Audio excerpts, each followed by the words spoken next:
If you handed a $100 bill to 10 people, each would treat it differently. Some would spend it, some would save it. But the wealthy think about what that $100 can become. Most people see money as something to trade for comfort or stuff.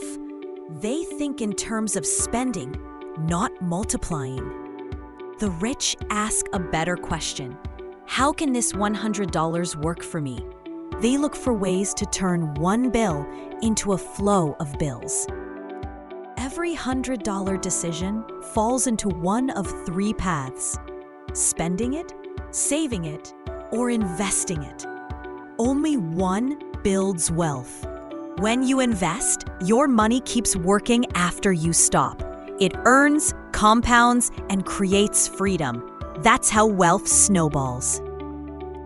At Perpetual Investment Group, we apply this rule every day, using capital to acquire real estate and luxury watches that grow in value. The next time you touch $100, pause and ask, will this buy something that fades or something that grows? Money obeys mindset. Understand it, respect it, and direct it. And it multiplies. Subscribe for weekly lessons that make money simple, practical, and powerful.